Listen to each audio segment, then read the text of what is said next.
Ben, RITROVATI no Dentro da História. Bom domingo e bem-vindos de volta ao nosso encontro com a nossa caixa de correio. Novamente, muitos de vocês nos escreveram. E confesso a vocês que às vezes tenho um pouco de dificuldade para selecionar os e-mails aos quais responder, por um motivo. Vocês realmente mandam muitos, e eu sempre preciso fazer uma triagem. Porque às vezes vocês fazem perguntas às quais já respondemos. Outras vezes são assuntos que já abordamos ou que simplesmente não abordamos. Às vezes recebemos spam com a desculpa de que escrevi o correio do DLS. Abro o e-mail e encontro algo totalmente diferente. Mas no final, sempre acho muitos conteúdos. Então, não quero tomar mais o seu tempo e vamos direto ler os seus pedidos. Então, vamos começar com um pedido que recebi de Carlo, que me pergunta algo sobre o caso Moro. Ele me escreve sobre o caso Moro. A curiosidade de ter vivido aqueles dias dentro do partido me levou a ler de tudo, e quanto mais eu me aprofundava, mais o mistério aumentava. Incluindo a Comissão Grassi, de maneira ingênua, entre os dias do partido, dizia-se praticamente que eles conseguiram muito. Por que ou quem o matou? E Carlo é um pouco difícil. Essa sua pergunta é algo muito complexo. O caso Moro, talvez se você tiver paciência em janeiro, então daqui a algumas semanas vamos retomar e tentar desvendar esse emaranhado. Porque, de fato, há muita coisa por trás das negociações que Moro fez com o PC. E, segundo alguns dos principais membros da democracia cristã, talvez o próprio Moro tenha percebido que foi longe demais. Um pouco além. As várias, aquelas que foram definidas pelo senador Flamini como convergências paralelas, o jogo muito perigoso dentro das lógicas dos autos e tantas outras coisas. Depois, ainda Carlo me escreve. Não lembro se você tratou do Mob Prince. Gostaria de saber se você fez pesquisa sobre essa tragédia. Ainda não falamos sobre isso. Pode ser que talvez no futuro coloquemos também o Mob Prince dentro da nossa programação. Por que não? Temos várias ideias e propostas. Além disso, com Giovanni já estamos tentando pensar no que poderia ser.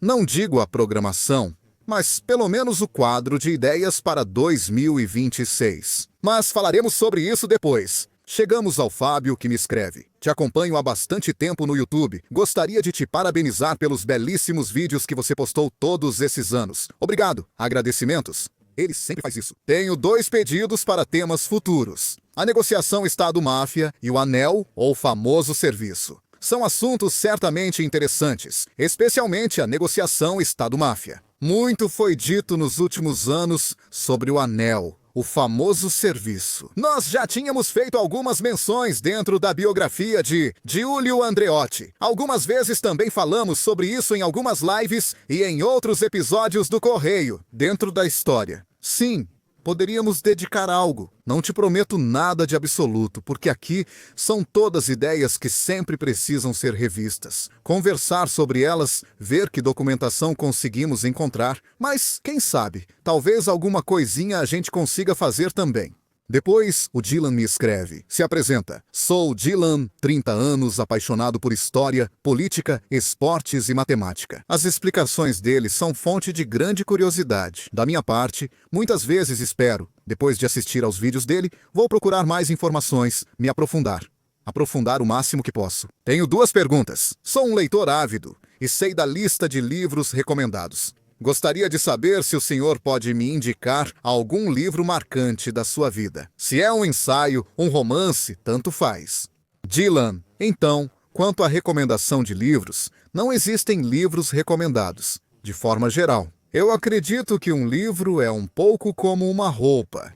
Ele é feito sob medida. Não existem livros universais, assim como não existem roupas universais. As únicas roupas, entre aspas, universais, podem ser os bonés, aqueles de tamanho único, ou as luvas de tamanho único, aquelas que se adaptam à mão. Mas para por aí, o resto é tudo de acordo com as nossas medidas. A mesma coisa com os livros.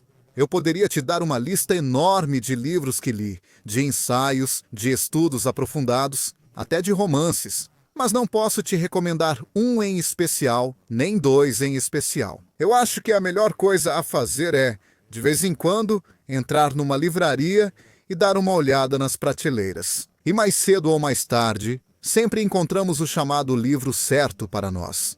O livro que nos fascina, que nos atrai como se fosse algo extremamente sedutor. Posso te dizer que, por exemplo, graças à minha formação clássica, eu amei loucamente O Nome da Rosa, de Umberto Eco. Mas acredito que outra pessoa que não fez o mesmo percurso de estudos que eu encontrou esse livro. Um livro excessivamente complicado, até mesmo verborrágico. Eu adorei. Depende claramente do background profissional, do background escolar, dos interesses. Eu amei muitos livros, muitos autores que para outros se revelaram chatos. Se me permite o termo, assim como eu mesmo não suportei alguns livros que outros consideraram geniais, excepcionais, revolucionários. Você entende que são sempre pontos de vista. São sempre questões a serem resolvidas de pessoa para pessoa. Agora, respondendo sua segunda pergunta. Como ele lembra e sabe tanta informação? Com certeza, em cada vídeo preparado, há uma dose de pessoalidade. Mas é inegável que ele é uma pessoa de cultura geral, estratosférica. Ele segue rotinas ou conselhos, ou é só experiência de leitura? Com certeza você acertou na segunda parte da pergunta. Porque, de fato, para adquirir um grande repertório cultural, é preciso se dedicar. Por mais que se tenha uma memória prodigiosa, por mais que se tenha uma paixão que faça lembrar com mais frequência de certos fatos e certas pessoas. É preciso dedicação. Como eu dizia, tudo vem da paixão e do desejo de aprender. Eu devo dizer que fui muito sortudo porque minha família sempre me apoiou, sempre me deu as ferramentas para viver e realizar essa minha paixão. Fui educado a ler ainda antes de ir para a escola primária. E para mim, sempre foi um prazer descobrir novos autores, novos livros. Lembro quando eu tinha 13 anos, se não me engano, na minha cidade. Os livreiros organizavam a chamada Feira do Livro, ou seja, em uma praça da cidade. E todos levavam livros, geralmente principalmente de bolso, que eram restos de estoque, e os vendiam a preços muito baixos. Aquilo era um impulso excepcional para a leitura. Porque até quem, como eu, era um garoto de 13 anos, com a mesada que recebia em casa, podia entrar nessa tenda. Ser livre e com pouco dinheiro. Pegar 1 ou 2 livros e escolhê-los. Porque tinha de tudo um pouco. Lembro que tinha romances, tinha manuais, tinha ensaios. Lembro que até tinha livros de charges do pobre Foratini, que faleceu há pouco tempo. Tinha realmente de tudo. Era só escolher. Esta é mais uma oportunidade. Eu fico triste que às vezes se diga que se lê cada vez menos, talvez até pelo aumento do custo do papel. Também percebo que nem sempre se entra de bom grado numa livraria, porque se sente quase na obrigação de começar a comprar algo, mesmo que não se encontre nada. Mas às vezes penso que tudo começa na família, na vontade de incentivar mais do que pressionar, de favorecer a curiosidade dos filhos, a vontade de ler algo a mais, de dar algo a mais. Às novas gerações, deve-se transmitir o prazer da leitura, de descobrir, de entender, estimular um pouco a curiosidade. Sempre faz bem. Então, esse é um convite que faço a todos os pais. Não deem a educação como algo garantido, não deixem que só a escola cuide disso. Vocês, em primeiro lugar, sejam um bom exemplo, mostrem em casa que vocês leem, leiam jornais, leiam revistas, leiam livros. Esse é o primeiro incentivo para que seus filhos queiram imitá-los.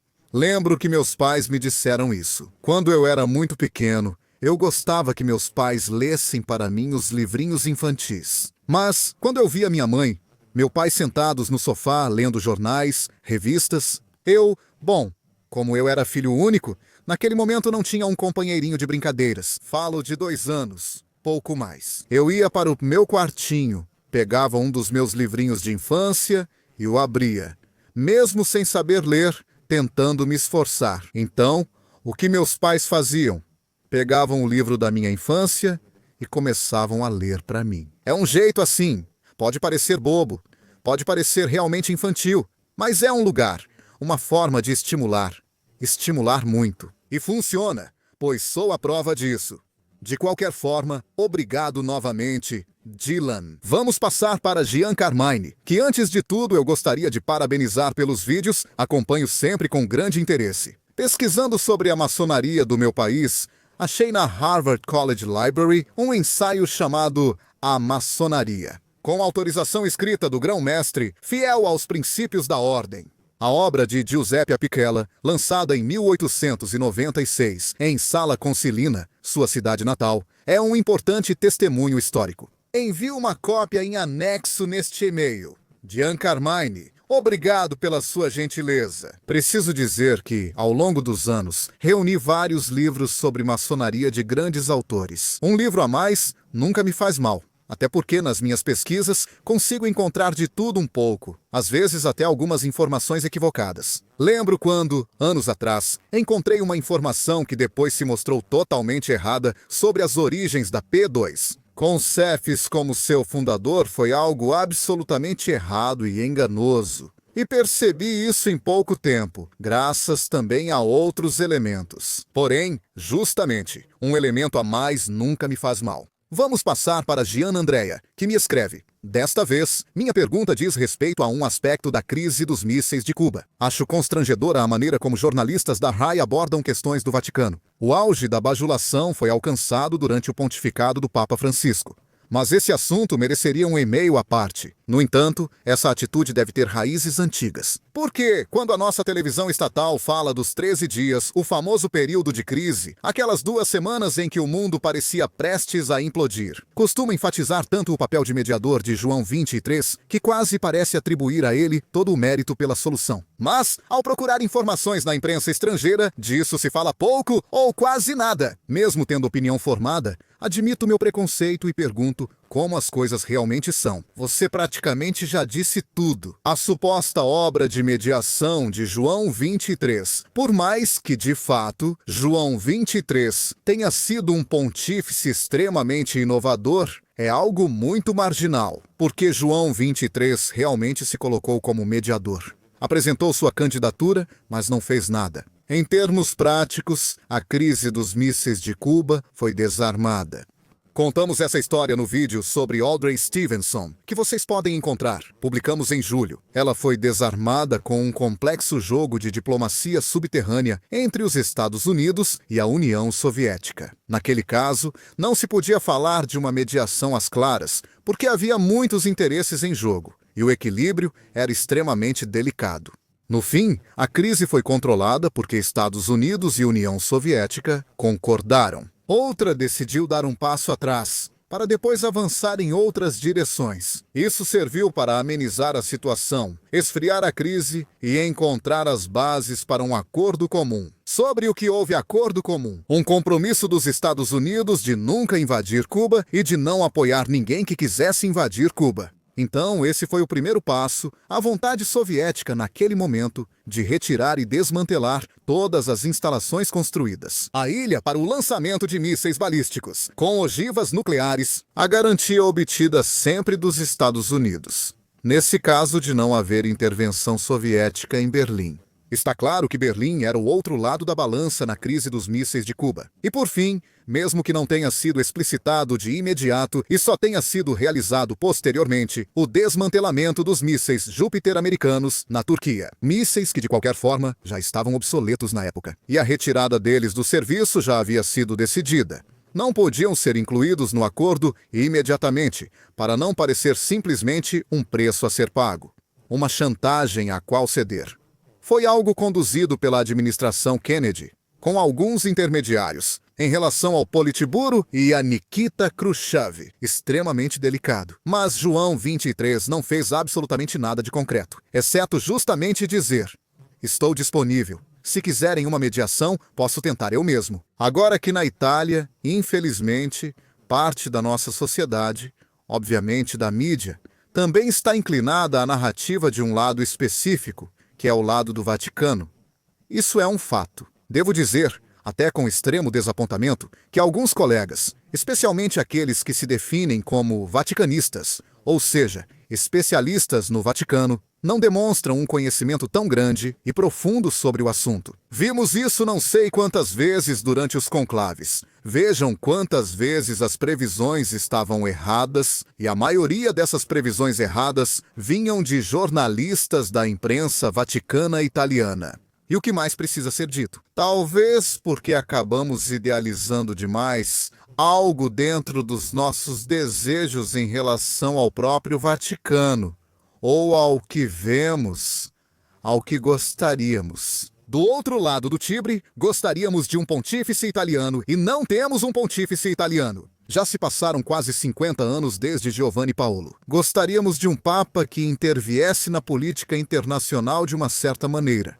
E acontece exatamente o contrário. Há quem gostaria de um papa mais reacionário e chega um papa moderado, quase progressista como Francisco. E gostaríamos de um papa que fosse um continuador literal de Francisco. Em vez disso, é eleito Leão, que tem posições mais moderadas e menos revolucionárias. A realidade é diferente, e este é mais um exemplo, como você mencionou sobre João 23. Talvez muitos gostariam de uma narrativa diferente, mas no final não há comprovação. Chegamos aos últimos e-mails desta rodada do Correio, dentro da história. Lembro a vocês, aliás, que podem me escrever no e-mail fbetuzzi@dentrodahistoria.net, por favor. Não esqueçam do desejado .net, senão os e-mails podem até voltar para vocês. Para mim, de qualquer forma, não chega nada. Então, quem nos escreve é um querido amigo nosso, o Franco. Ressídio. Ele nos propõe um tema sobre o ressídio das fundições em Modena, de 9 de janeiro de 1950, que é um assunto sobre o qual eu realmente sei muito pouco. Então, vou tentar me informar. Depois ele pergunta sobre o caso Profumo, que já discutimos no início do mês. Então, espero que isso tenha sido algo que satisfez nosso amigo Franco. Mas não só ele. Nós realmente mencionamos, mas de fato, como Franco me disse, vocês só tocaram no assunto ao falar do relacionamento. San Giuliano falha novamente, agora estamos no centro da questão. E depois a Ucrânia, vou dizer para vocês, será o nosso presente de Natal. Este ano o Natal cai numa quinta-feira, nós no dia 22 de dezembro, então alerta de spoiler. No dia 22 de dezembro, vamos dar um presente de Natal para vocês, com um especial de Ucrânia. Consegui recuperar. Não foi fácil, porque nesse meio tempo tínhamos mudado o sistema de e-mails. Então, alguns e-mails antigos nós perdemos.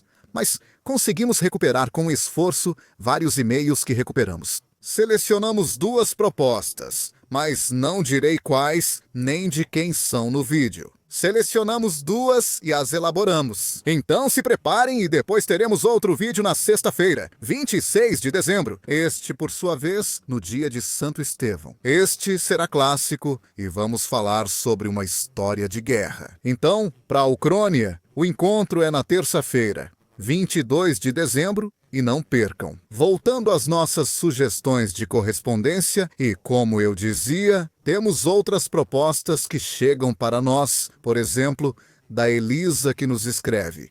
Respondendo ao apelo aos assinantes para a próxima temporada, gostaria de propor, gentilmente, um vídeo sobre Rodolfo Siviero, sobre a recuperação das obras de arte retiradas da Itália, para a Itália, pelos nazistas, um tema, esse do desaparecimento das obras de arte, muito interessante. Fizeram um filme sobre isso, vi há alguns anos, mas não era dos melhores. Sabe o que eu te digo, Elisa? Quase que penso nisso. Vou pensar e ver se consigo encontrar algum material interessante. No que diz respeito justamente à recuperação das obras de arte. E depois, por fim, quem nos escreve é Remídio, que é um dos nossos queridos assinantes. Em 2026, eu gostaria de ver um vídeo de vocês sobre o bunker alemão de Requaro Terme, Vicenza. O que vocês acham? Seria para fazer um vídeo externo? Posso pensar nisso. Preciso falar com a pessoa que me acompanha para vídeos externos. Como podemos nos organizar? Pode ser uma ideia. Já faz tempo que também tenho vontade de fazer um vídeo sobre o complexo Klein-Berlin, em Trieste. Vamos ver, vamos ver. Tenho várias ideias para desenvolver em 2026 para as externas. Não te prometo nada. Vamos ver se é viável. Bem, com este e-mail eu terminei a caixa de entrada. Por hoje, vou lhes dar mais algumas pequenas informações. Teremos, como eu disse, um mês bastante cheio aqui em dezembro. Vocês já viram parte de algumas realizações, verão outras no dia 31 de dezembro. Não percam! À tarde teremos nossa tradicional live para trocar votos e fazer um balanço do ano. Vocês poderão participar ao vivo, escrevendo diretamente no chat do próprio vídeo, não por e-mail. Então não percam essa oportunidade. Além disso, já que sempre recebo pedidos para organizar encontros, e que este ano, em fevereiro, tivemos o prazer de conhecer alguns de vocês em Turim, tomando um café ou comendo juntos. Gostaria de propor duas possibilidades para vocês, uma em Bolonha no próximo mês. Mas até agora recebi apenas uma confirmação certa. Tem outros que talvez sim, talvez vejamos. Para organizar algo desse tipo, preciso de um número significativo de confirmações. Quer dizer, estamos falando de pelo menos uma dúzia de pessoas. Dessa forma, posso pedir uma sala ou entrar em contato com uma livraria para organizar o evento. Claro que para uma pessoa só não é possível. Em fevereiro, estarei novamente em Turim por cerca de uma semana e proponho um jantar juntos na terça-feira, em um lugar que conheço. Eu faço a reserva, não se preocupem. Vocês podem vir, comemos juntos e, principalmente, vocês podem me perguntar, podemos discutir, podemos fazer o que quiserem. Se quiserem, posso levar vocês. Também o novo livro, que acabou de sair, publicado pela Editrice Histórica. E, aliás, em breve também estará disponível na Amazon. Questões técnicas. Deixem que a editora se organize com a sua página na Amazon. Então, eu deixo para vocês essas duas propostas. Uma para o próximo mês, para janeiro. Em Bolonha, como disse, preciso que garantam que vão comparecer. Poderíamos fazer em uma sexta ou um sábado, vamos ver. E a outra, certamente, em Turim, na semana que vai de 15 a 22 de fevereiro. Provavelmente, se tudo correr bem, poderíamos fazer na terça-feira.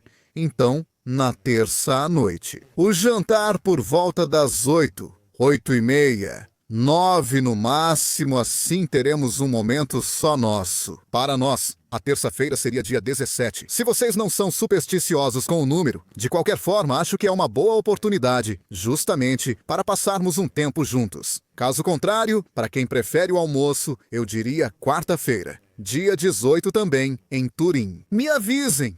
Escrevam para o meu e-mail. Se quiserem me escrever com propostas, ideias, sugestões, reflexões, materiais, até mesmo críticas, escrevam comentando.